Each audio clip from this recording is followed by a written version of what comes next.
Бүгін біз сіздермен who және де whom деген екеуінің айырмашылықтарын қарастыратын боламыз. Who дегеніміз бұл бізде he мен she'ға арналған, whom дегеніміз бұл him және де herға арналған. Енді қарастырайық, қай кезде қолданылатын. Who, мына жерге who қойыла ма, әлде whom қойыла ма? Did this дейді. Бұны кім жасады дейді. Енді бұны біріншісі айтып көруіміз керек өзімізше. Бұны біреу жасады деген сияқты. Мысалы, he did this бола ма, әлде him did this бола ма? Біріншісінің сұрағын көрейік.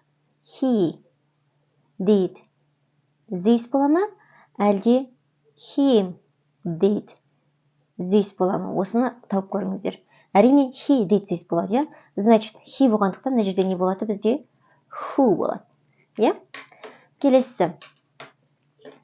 Did you meet today? Who did you meet today бола ма? Whom did you meet today бола ма? Бірінші айтып көрейік. Кімді кездестірдің дейді. Мен оны кездестірдім. I met him бола ма, әлде I met he бола ма? Әрине, I met him болады. Сондықтан мына жерде не болады? Whom болады. Ай қарай. Who fixed my car бола ма? Whom fixed my car бола ма? Айтып көрейік.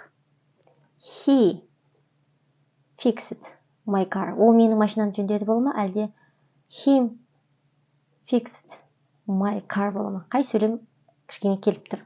Бұл жерде бізде әрине he fixed my car. Сондықтан мына жерде не болады? Who болады. Я?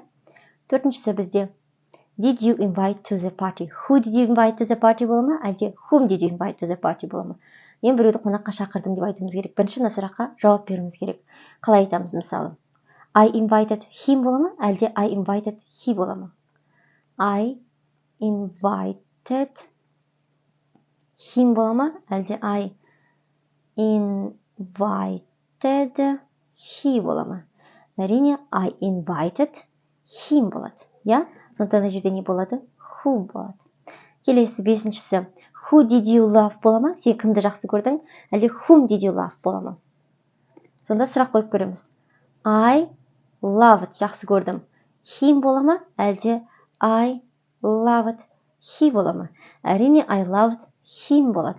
Сондықтан мына жерде не болады? Who did you love болады. Келесі, should I talk to? Who should I talk to бола ма? Әлде whom should I talk to бола ма? Мен кіммен сөйлесемін? Яғни мына жерге сұрақ қоямыз. I talk to, мен кіммен сөйлесемін? I talk to him бола ма? Әлде I talk to he бола ма? Осы жерде біреуін таңдаңыздар. I talk to him немесе he. Егер I talk to him дегеніңіз дұрыс болса, значит мына жерде whom болады. Ал егер I talk to he болса, мына жерде значит who болады.